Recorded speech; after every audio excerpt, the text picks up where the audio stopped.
D বক্সের আশেপাশে free kick এমনিতেই গোলকিপার এর জন্য দুশ্চিন্তার কারণ। আর সেই ফ্রিকিকটি যদি লিওনেল মেসি নেন, তাহলে গোলকিপারের হার্টবিট যে তার স্বাভাবিকতা হারাবে এমনটা সবারই জানা।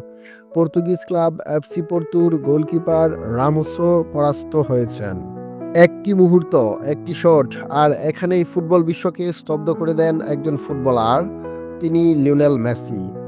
ফিফা ক্লাব বিশ্বকাপে ইন্টার মায়ামি নিজেদের দ্বিতীয় ম্যাচে বাছা মরার লড়াইয়ে এফসি পোর্তুর বিপক্ষে মাঠে নামে।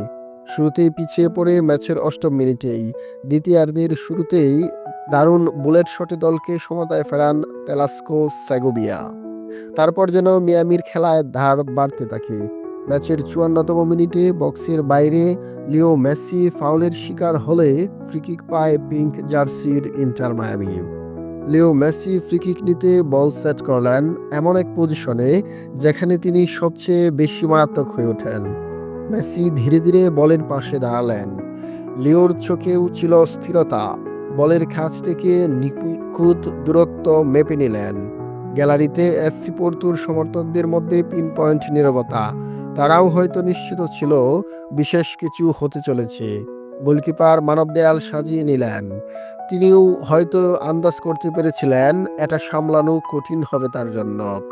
মেসি কেক নিলেন, বল আকাশে উঠল। মানব দেয়ালের পাশ দিয়ে বল মুহূর্তেই জালের ঠিকানা খুঁজে নিল।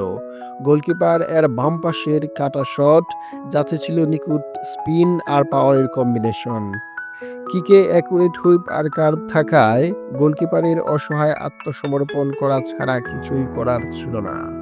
গোল হতেই গ্যালারি জুড়ে সমর্থকদের উল্লাসে ফেটে পড়া। সতীর্থরাও লিও মেসিকে ঘিরে ধরে উচ্ছ্বাস প্রকাশ করতে থাকে।